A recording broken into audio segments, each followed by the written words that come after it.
ময়নার কথা মনে হইলই হৃদয় ভারাক্রান্ত হয়ে আসে। কথা বলতে মনে চাইলেও বলতে পারি না।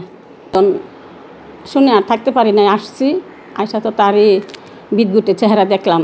আমরা আসতে একটু লেট হয়েছে, 10টার পরে আসছি। দেখলাম আমরা যখন আসছি তখন পুলিশে তদন্ত করতেছে ঘেরাও দিয়া। তো দেখতে দেখতে একটু সময় নিচ্ছে আর কি পরে। হ্যাঁ, তো যাই হোক, এই তখন তার চেহারাটা কালো হয়ে গেছে, একদম হালকা একটু ফুলা দিয়ে রয়েছে আর কি। তো এইটুকুই।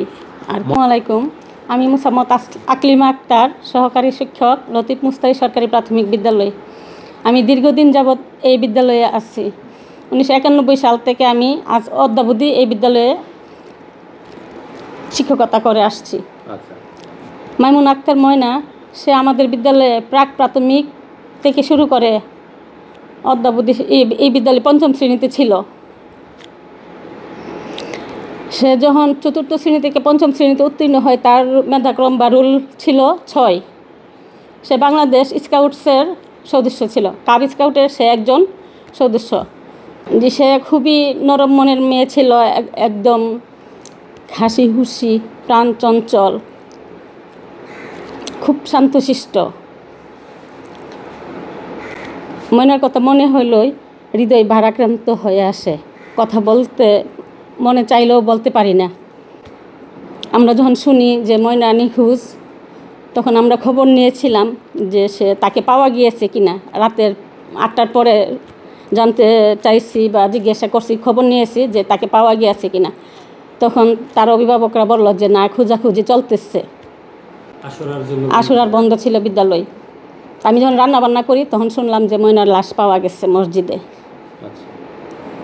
তো রান্না বান্না শেষ করে আমাদের বাড়ির পাশেই শাহবাজপুরেই, তখন আমি আমার এই শিক্ষক, আমরা 2জন শুক্র শনিবার, হ্যাঁ বৃহস্পতিবার আমাদের ছিল যে বেজলাইন মূল্যায়ন সার্ভে চলতেছে।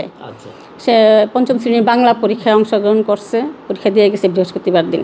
একটু বৃহস্পতিবারের বিষয়টা যদি একটু বলতেন, যে কি করেছিল স্কুলে বা মানে বিদ্যালয়ে যখন আসলো সে, মানে তার সাথেও তারও ছাত্রছাত্রী ছিল, মানে পুরো দিনটা কেমন ছিল? বৃহস্পতিবার দিন একটু বৃষ্টি ছিল না। তো আমার কথা বলি, আমি বুধবার দিন ক্লাস করার পর আমি যে কোনো কারণে, বিশেষ কারণে বৃহস্পতিবার দিনের জন্য ছুটি নিছি। তো সেই দিন আপনার যে বাংলা বিষয় পড়া জনাব রোশনা রাইমি, হ্যাঁ উনি বলতে পারবে, ওনার বাংলা মূল্যায়ন করছে। আমি বৃহস্পতিবার দিন ছুটিতে ছিলাম।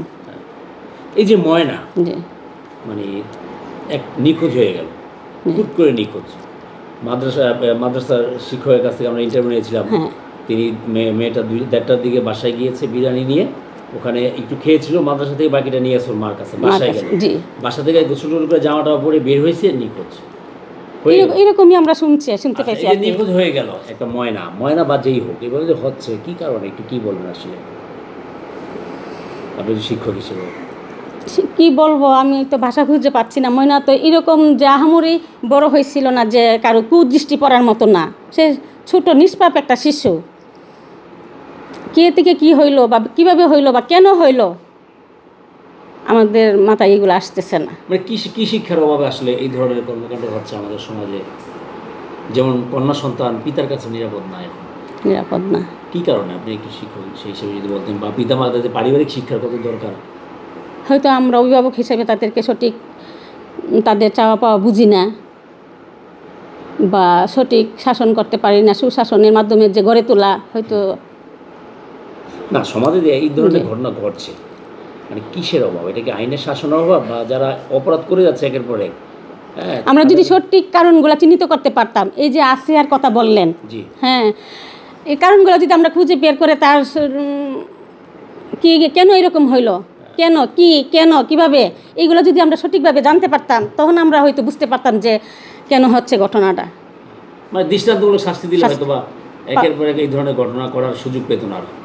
যা এক শ্রেণীর মানুষ তো করতে চাইছে, করতেছে, সেটা থেকে হয়তো সুযোগটা পাইতো। কোনো না কোনো কারণে তো ঘটনাগুলো ঘটছে। তো আমার মনে হচ্ছে কি, সঠিক অপরাধী যারা, তারা হয়তো শাস্তির আওতায় আসতেছে না, এবং কোনো না কোনো কারণে আমরা বেঁচে যাচ্ছি, অপরাধীরা শাস্তি পাচ্ছে না। মানে আমার অনুভূতি আমি বলতেছি, তার চেহারার দিকে তাকাই তো আমি একদম বাকরুদ্ধ হয়ে গেছি। আমি প্রথমে দেখার পরে চোখ বন্ধ করে ফেলছি, বলার মতো আমার ভাষা নাই। আমারও তো আমারও সন্তান আছে। নিশ্চয়ই ময়নার জন্য মায়া লাগতেছে, কষ্ট লাগতেছে আপনার। ময়নাকে সবসময় দেখতেন, এখন আর বিদ্যালয়ে আসবে না, কেমন লাগছে? তার এই যে সে এবছর উপবৃত্তির টাকা পাইছে 6 মাসের, প্রতি মাসে 150 টাকা করে 6 মাসে 900 টাকা আসছে। এই যে আমাদের ম্যাডাম এইগুলো দেখে এখানে রেড সার্কেল করে রাখছে। এটা ময়নার নাম? ময়না। দেখি একটু। আচ্ছা মাইমুনা আক্তার ময়না। জি। এই যে ময়না। জি। বাহ।